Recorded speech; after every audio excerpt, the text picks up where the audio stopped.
Hi, Stephanie. Welcome to the show. Thanks for having me. Great having you. It's great to have you, and definitely excited to dive in with you about parenting.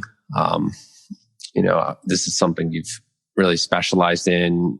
You wrote a book about recently, and so very excited to just ask more questions here about parenting. And as we discussed, we'll kind of focus, I think, mostly on more early childhood, maybe like 0 to 7, since there's so much we could talk about. It might just be good for us to narrow the focus here for the people listening. So why don't we dive in just with a little about you, just to give people some context of like why you're so passionate about focusing your entire career on children and parenting and attachment and all of this stuff. Like why have you had all the focus and discipline to do this work? Let's start there. Okay, great. So I have always loved kids.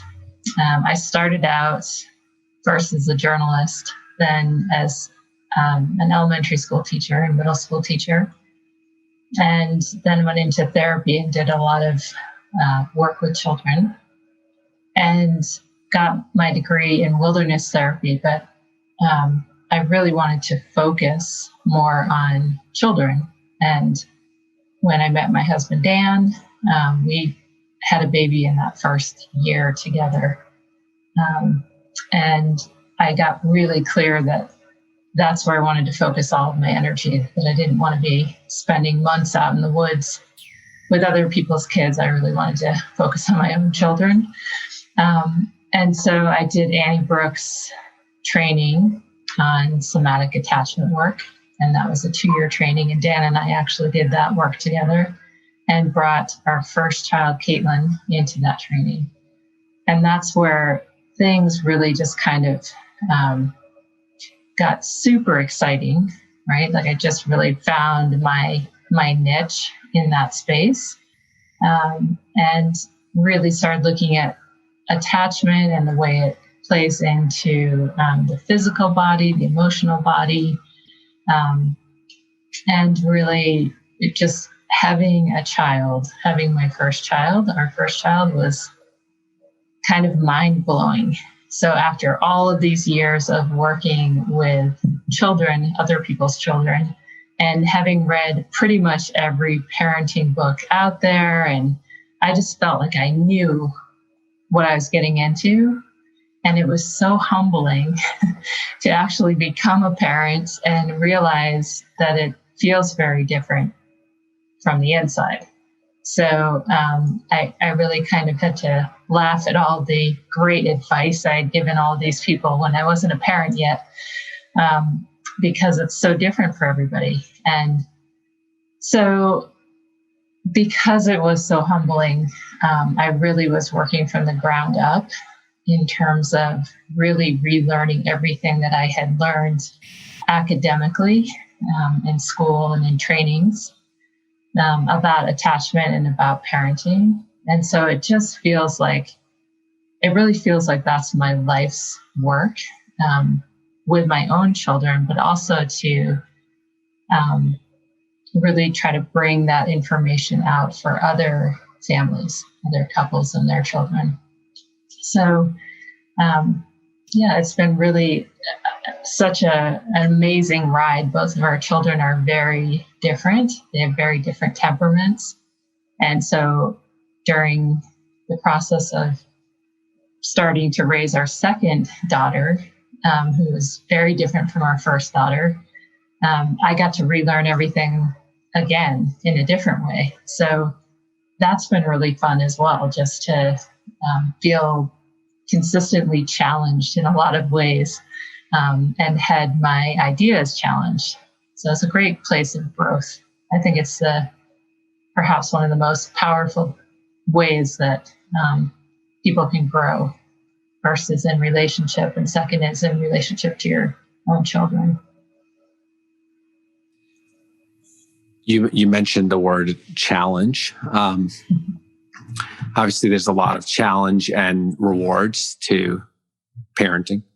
And I'm curious just if you can have kind of a piece of advice, and this might be different if it's a single parent versus a couple, just an overall sort of piece of advice around the incredible challenge sometimes it is to raise a young child and how to handle those challenges more as a theme in those early years. Yeah, so I tend to tell parents that you don't really start seeing the light normally until about 3 years. So the first 3 years, I feel like they can be amazing and blissful and uber challenging and all of that rolled together. And then at about 3 years old, my perception is that things tend to ease up a little bit normally. And obviously it's different for different situations, but usually when I talk to parents who have children under the age of 3, and that's their first child, I just tell them to just wait, another year, another 2 years, and things will start kind of easing up as your child becomes a little bit more independent in some ways. So I can't speak to single parenting. I haven't done that. And I know that without a partner, parenting our children would be really challenging. So hats off to everybody who's doing it as a single parent. Kudos to them. But I really feel like so much of parenting is finding your own way.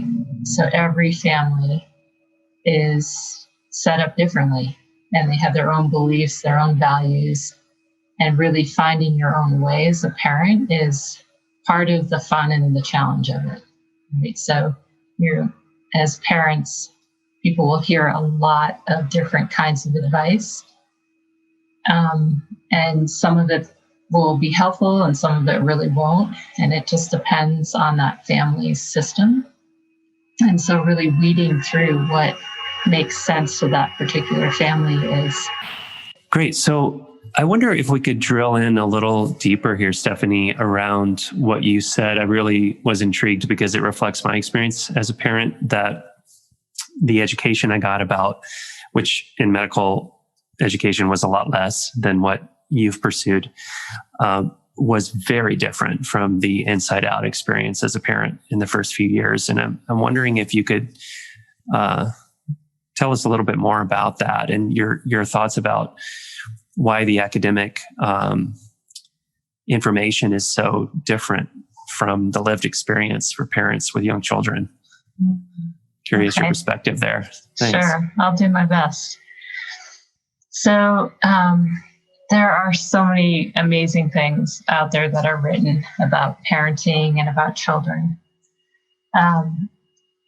But it's such a personal experience in terms of becoming a parent. So my experience and what I've heard from a lot of clients is it really pushes the individual and the couple to grow in ways that they hadn't before, right? So when you are fully responsible for a little human being's life and well-being, it pushes you up against everything there is, right? Every potential challenge. So most of us have not had that experience before, I don't think, right? From what I've heard, from my own experience and what I've heard from others. And so if you have done a lot of your own personal growth, you might have more awareness around the transition to becoming a parent. If that's all new to someone, it can be kind of mind-blowing, right? Of like, this is all new and I'm being pushed in ways that I never expected to. I think part of the biggest challenge that a lot of new parents face is they have a lack of sleep. Often that's a very big piece of it, right? So you're working on fewer resources. There's a huge role shift normally between couples, and that's often not anticipated. So we focus a lot, I feel like, in this society around it's so exciting, it's going to be so amazing, everything's going to be rainbows and unicorns, and we're going to have this really cute baby shower. You're going to get all these really cute little, shoes and onesies and everything else. And we don't really prepare people for, hey, this is also going to be incredibly difficult. Like, these are probably going to be some of the most difficult challenges you will have had to experience. So I think a lot of the academic piece is focused on, here's what happens when a child develops. And it's less focused on, here's what happens as the parent develops into a parent, which makes sense. They want to prepare people in terms of what's going to be happening with your child. But there isn't a whole lot given to the development of the parent and the development, if you're in a couple, of the couple in parenting. And both of those pieces, I think, get really stretched. It makes a lot of sense, and definitely reflects my experience of education, not focusing. I don't remember at all on the parenting experience of having an infant. And there's also this whole component, which again was not part of my educational experience at all, of warning or preparing parents for the attachment patterning of inside the parents getting provoked, and no sense of any preparation or discussion about what that means and how it's going to play out and what to be ready for. Yeah, that's a great point. I think a lot of people don't even know what attachment is. And if they do know what attachment is, it's attachment parenting, which is, as you know, very different than attachment theory. And so often people go into parenting without really having any idea what their own patterns are. If you're lucky, you will have had the opportunity and the resources to do a lot of self-reflection and kind of examination of your own life. And I think a lot of new parents go into parenting saying, I am never going to do this like my parents did it, or I really want to do this like my parents did it. But without kind of having done that deep work on themselves or on themselves as a unit, as a couple, you can be pushed into things that you're not expecting. And then you're dealing with this itty bitty little human who has very high needs. And it can push a lot of people to very challenging places. So I think that's a great point around the attachment piece. What would you say for parents who aren't hip to this concept, that they're going to get challenged inside themselves around their own attachment material? Like, what should they be just in the beginning for, let's say, the first year or two of a child's life? Like, what should they just be paying attention to in themselves? What are some of the highlights that they should be tracking? I would say, more than paying attention to themselves, to just have as much support as they can garner. So as much social support, if they're lucky enough to have a therapist, they're lucky enough to have solid grandparents around, to really just surround themselves with support. Because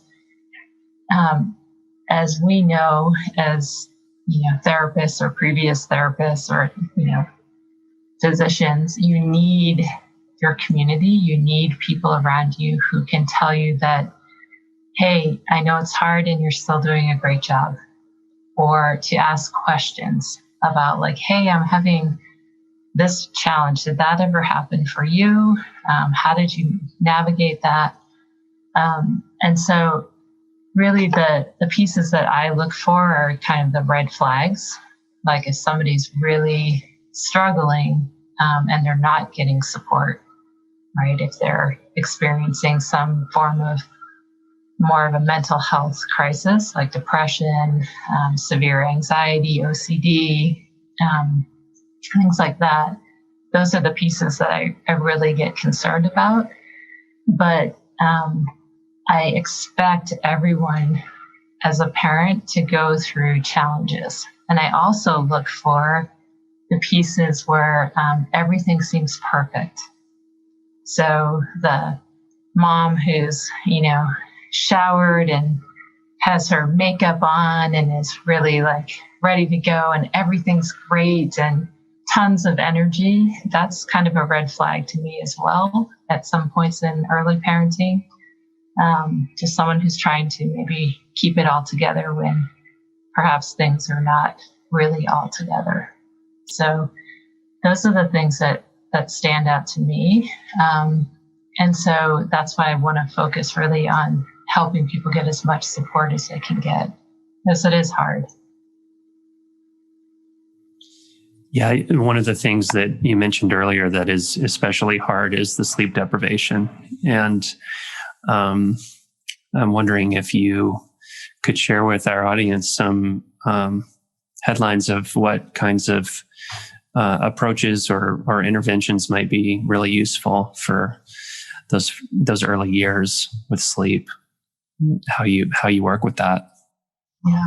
So like I mentioned, sleep is one of the top challenges, I think, if not the top challenge for a lot of people at certain points. And it's honestly a very tricky thing to navigate. So again, people have to do what's best for them. And support can come in really handy. So if there are two people raising the child, one person can make sure that the other person gets naps in during the day when they're staying up all night nursing or whatever. And there are, a lot of good books out there in terms of helping children learn to sleep as best they can in a kind of gentle way. And so really doing that research before you end up in that position before you're sleep deprived. So I always encourage people to read those things prior to becoming a parent. So you're like, if I end up in a space that's really hard with sleep, I know I want to go to this book. And I've marked off these pieces that tell me how to walk through this program to help my child sleep better. That being said, we know that a lot of sleep stuff is hardwired into our systems. And so there's only so much that we can do to help support a child to sleep. And some of it's just biologically different for each child. So, for example, our first child didn't sleep pretty much for 6 months and then slept like a charm all the way through the night. As soon as she had, reached a certain developmental phase. Our second child slept really well for the first 6 weeks, and then it didn't sleep for about 3 years. And when I say didn't sleep through the night. And so it was very different for each of them. And again, they're both very different temperaments and different personalities. So I think it is situational in some ways. There are things you can do to help promote sleep, but a lot of it is biological as well. So getting as much support as you can for each parent to just make sure that even if somebody has a challenging night, perhaps they can make up for it the next day, bringing in extra support to be with the baby while perhaps mom takes a 2-hour nap in the middle of the day so she can function. Those are the pieces I tend to lean towards. Did you, Thanks. I know, Steph, for me, like when my daughter was, particularly in the first year and also somewhat in second, third year, going into third year, were you asking yourself the question of like, is what I'm seeing in terms of the mental, emotional, behavioral spectrum, is what I'm seeing my child healthy or unhealthy? How do I know? I know that I went through that question on and off of like, is this health or does an intervention need to happen here to get more help to help my child through something? But how do I know? And it's kind of like a constant question that comes in and out. Is that something you think a lot of parents face of like, is this healthy? Is this not healthy? And how do you work with that? That's a great question. Yeah. I know I went through that as well. Dan and I did as well with our second. What we found out over time was that she had a severe gluten allergy. And so there were a lot of behavioral issues that were coming out that were kind of red flags for me. Like, hey, this doesn't seem normal. Seems like something's off. And everyone was telling us everything's fine. And then I took her to see a naturopathic doctor that I was going to. And she just came into the office with me. And the doctor pointed out, hey, she's got severe allergies, without just taking, one look at her, because she had very dark circles under her eyes. And we switched up my diet and the behavioral issues went away. And so that I found was really challenging to figure out, especially with kind of my background of the spectrum of what is kind of within normal range and what felt like it was out. And I think it was really important for me to be able to bounce off of other people what is normal for your child at this age, because it was very different than our first child. So I think, again, having that support, having, either a physician or, a preschool teacher or someone who has other eyes and has their finger on the pulse of lots of other different kids, so that they can say, hey, you might want to consider this. This looks like it might not be something that is within normal range, that you might just want to get checked out and then get support for it. So it could be very simple support. It could just be something that the child is eating. Or it could be, have you tried this piece with sleep, and just see if that works. So whatever it is, having other people bounce those ideas off of, I think, is really critical. So I always would just encourage people to find somebody, find somebody who's had a lot of experience with a lot of different children, if they have questions or concerns. Yeah, thank you for. Go ahead, Keith. I was just going to say that I think that makes a lot of sense. And I think the follow-up to that is a lot of parents, including myself, sometimes wondering about the choices we make as parents in terms of like exercising boundaries or sleep training or different places we have to make choices. I think a lot of parents often have to ask the question, like, am I helping my child, or am I traumatizing my child with these choices that I'm making? Like, I'm just wondering, to the follow-up to your answer, like, do you find that like that sometimes is a complicated question of like, is this way of being with the child helping them move forward and develop in a healthy way? Or is it possible this way of being with the child is actually not the best way and could be traumatizing them? Like, you've tried everything and you're like, okay, we're doing, sleep training now where we're going to leave the child alone, or whatever it is? Yeah. And I mean, it's a great question, Keith. It is kind of delicate territory.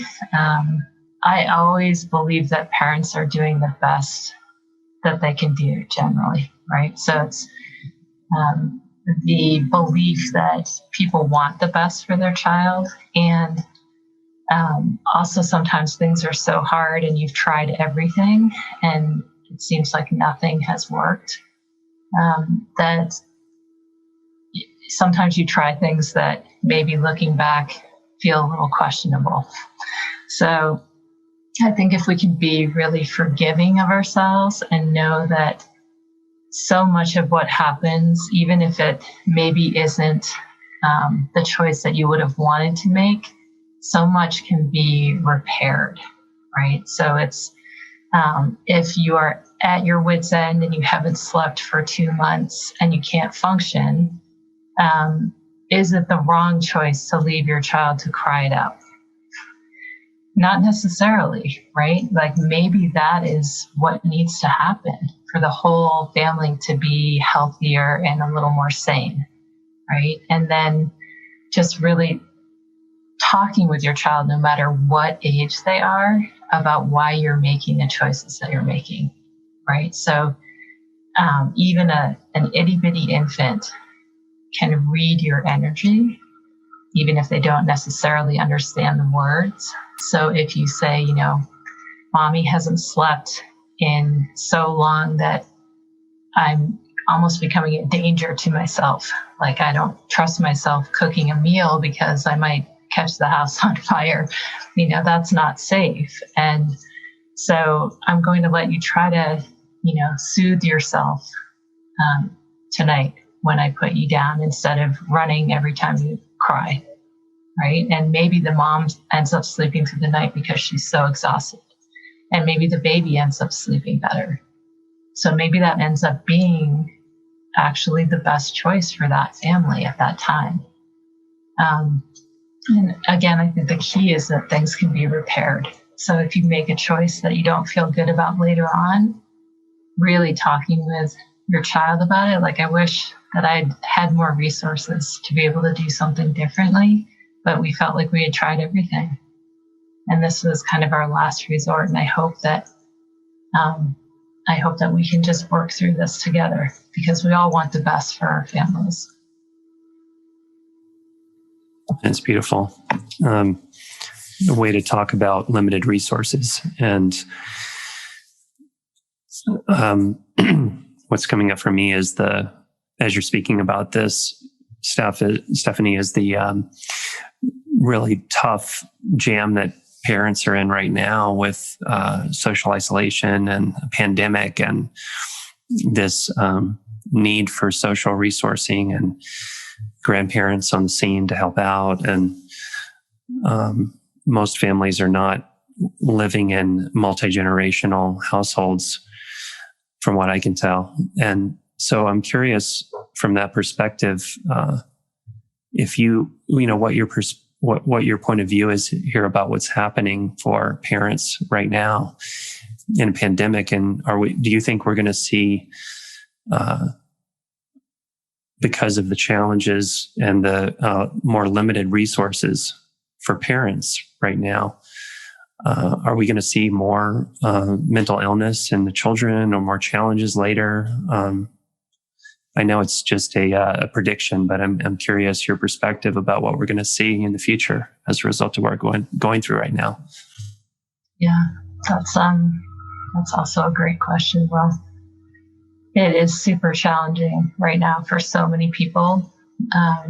I've really seen in my practice a lot of parents who are really struggling because they have little ones and there's no social contact. And so all of the trips to the library or even the park or, getting together with friends who have children the same age so that they can talk about what's happening, all of that has been put on hold.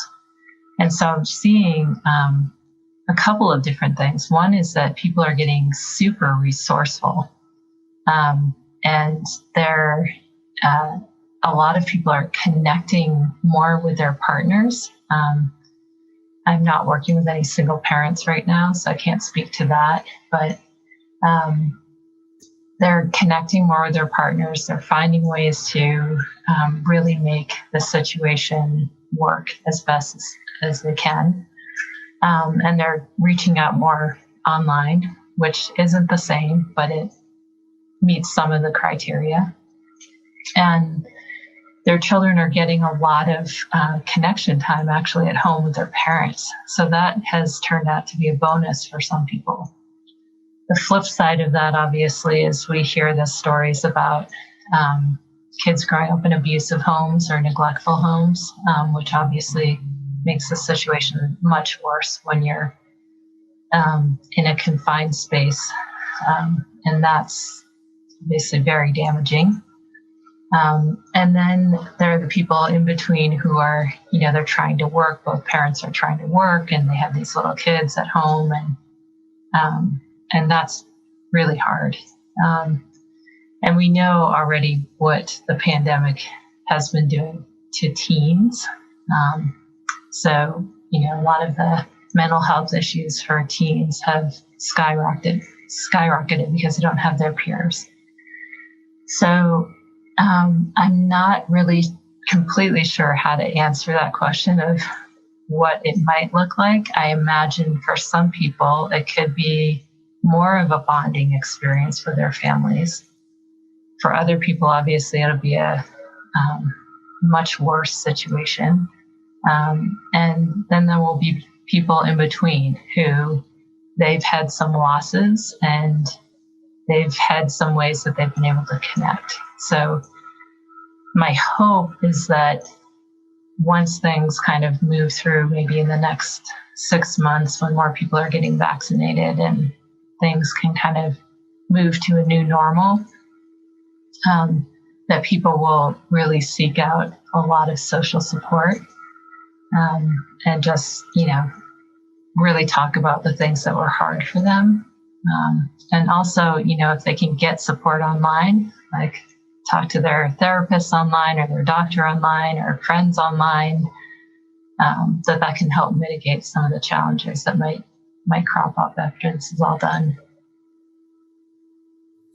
Yeah, I mean, in times of extreme challenge, looking for other resources and getting resourceful is such a beautiful dimension of human nature. And so there are these wonderful opportunities, as you've listed off, in terms of making use of the online opportunity to connect that way. Not the same necessarily as in person, but that gives me hope for sure, is people figuring it out and having to maybe deepen with their partners at home and having opportunities for more bonding with their children. One thing you mentioned earlier about your own experience, I wanted to come back to, because as an integrative physician, it really got my attention when you mentioned that one of your children was diagnosed with a gluten allergy or gluten sensitivity. It really brings up for me this,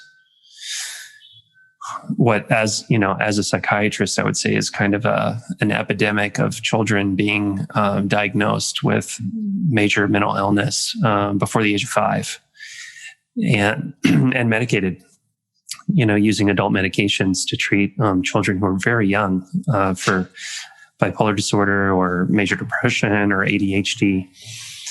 And the experience that you shared of having seeing what I heard you say is huge change in behavior from a diet change, and so I guess what that leads me to is,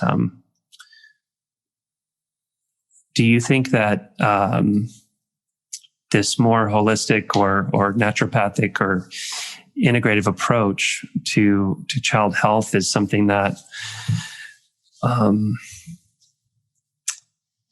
that we should be teaching to parents in terms of like what to be looking for as far as like root causes of what their children are dealing with. And it's kind of heartbreaking to me to think about a child who might have a gluten issue and behavior as a result from that ending up on major medications that oftentimes haven't even been studied in children.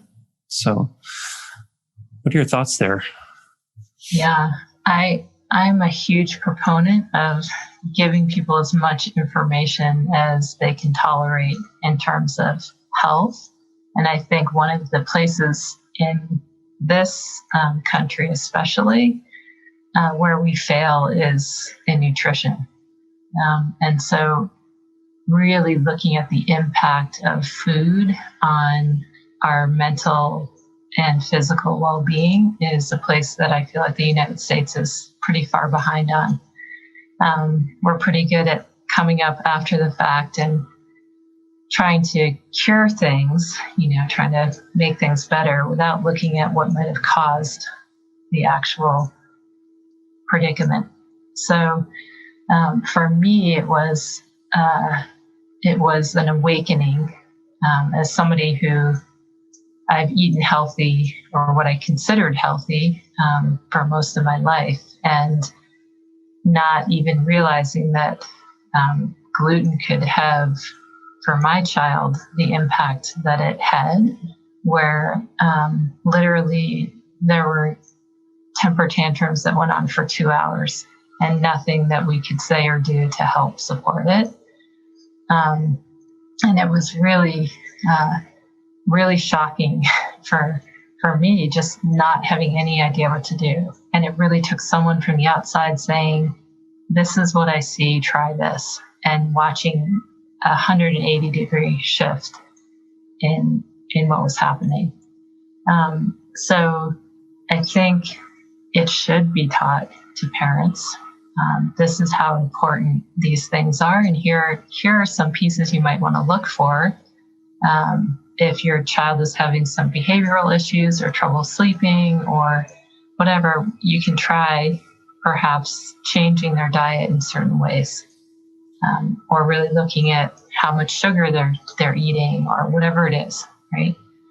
To really that's another good example. To really give people that power to say we can make choices around this.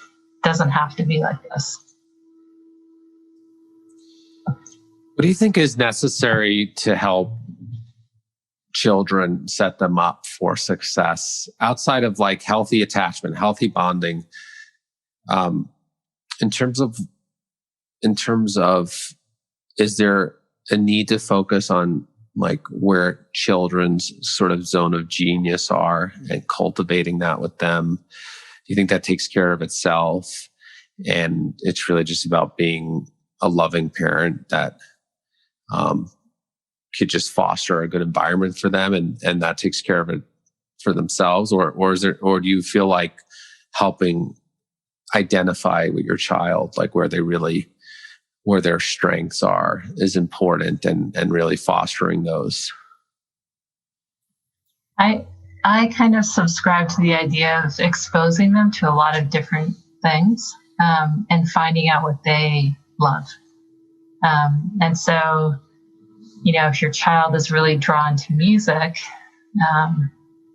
to really just give them as many opportunities as you can to experience music, play music, sing, do dance, whatever it is that lights them up.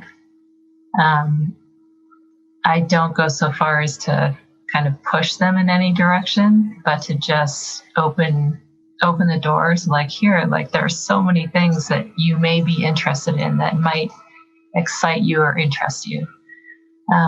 And then just kind of letting them guide themselves. But I think it is also child dependent. So if your child maybe has trouble making decisions, or, they get hyper focused on one thing, to either, in the first case, help them focus a little more. Like, it seems like maybe you would enjoy this. Do you want to try it and see if they do? Or it seems like you're only interested in this. This is where you spend all of your energy. And how about we do some other things like go for a hike or whatever, to really just kind of lay it out there. But the piece that you touched on, Keith, was that we just love our kids. And that's really the most important piece, right? To just love and support your child the best that you can. That's really the grounding. That's the whole foundation, right? To just have good love, good boundaries, healthy attachment. I feel like everything else will kind of follow from that. Well, maybe as we wrap up, tell us a little bit about your new book that's coming out. I'm excited to see it. Thanks. Yeah. So my new book is called Preparing for Parenthood, 55 Essential Conversations for Couples Becoming Families. And as I touched on before, it really focuses on helping parents have conversations prior to becoming parents about how they want to navigate some of the pieces of parenthood that will come up. And rather than dishing out any advice, it's a platform for them to come to their own decisions, make their own decisions about what works best for their family. Because it does look different in every family. We all have our own values, our own traditions, our own backgrounds of how we were raised. And it makes a huge difference in terms of how you choose to raise your own family. And so it's broken down into different categories. So it starts out with a couple relationship, and it really kind of delves into conversations that could be helpful to have before having a baby. And then it moves into more focus on preparing for the actual event of parenting. And then it goes right into early parenthood. So just like, sleep, feeding, diapering, things like that are specifically for right after you become a parent. So my hope is that people will be able to use this as a tool and have some conversations that they might not have thought of to have prior. A lot of these conversations are conversations that my husband and I had prior, and many of them we wished we had had prior. And a lot of them I gathered from clients and friends who said, yeah, it would have been really nice to know this or think about this before we were sleep deprived or before we were, struggling to figure out what was happening. So to just really try to give parents a toolbox to use to help support them as they make that transition, because it's a huge rite of passage. Perhaps one of the biggest, other than being born or dying, probably one of the biggest transitions you can make in your life. So my hope is to help people feel more prepared. And that should be coming out, ready to launch. It's being published right now, but hopefully ready to launch in about mid to late January. So I'm hoping to have a launch party. Then. Awesome. Hoping you both can come. I'd like to. Online. Thank you. Great. Thanks, Sounds Steph. great. So we end with a similar question to everybody on here. And you can answer it in whatever domain you want. It's if you had a billboard where you got a message, like a paragraph message to every person on the planet, what would you want to tell them?